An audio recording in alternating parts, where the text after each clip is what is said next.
Стопанската комора на Македонија ги започна серијата посети на компаниите во Република Македонија за да се согледаат најрелевантните показатели за состојбите и потребите при концептирањето на мерките од страна на носителите на економската политика.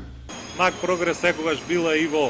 водечките македонски компании во изминатиот период, меѓутоа денеска посебно ме радува што слушнав дека тој тренд продолжува и во услови на криза и дека тоа е еден од тие примери што сакаме да ги истакнеме кои во услови на криза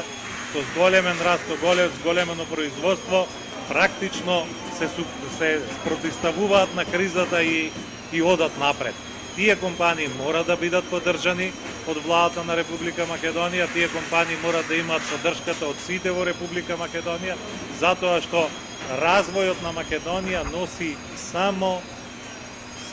може да го донеси извозот кој што во овие услови представува единствената можност да македонската економија оди напред и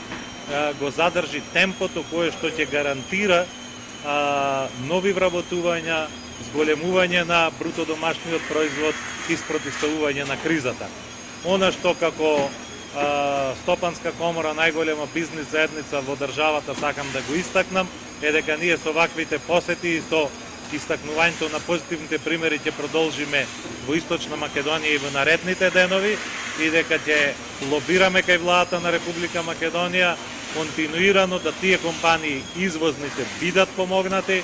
да се разреши прашањето на инфраструктурата што ќе ги олесни смалувањето на нивните трошоци и конкурентноста на нивните производи. И тука сме сите согласни и сите единствени дека е тоа излезот на нашата држава од оваа ситуација во која што се наоѓаме сите, не само тука, него и во Европа, и дека таквите компании ќе имаат максимална поддршка и од Стопанската комора и од владата на Република Македонија. Ние ги поддржавме овие две мерки и владата што ги реализира во моментот, користењето на 100 милиони евра кредитна линија по поволни услови од Европската инвестициона банка и докапитализацијата на Македонската банка за поддршка на развојот. Меѓутоа, доколку дојде до понатамошно комплицирање на ситуацијата, ќе бараме вертикална интервенција во одредни сектори кои се носечки столбови на македонската економија. Второ, бараме да се зголеми конкурентноста на македонските производи преку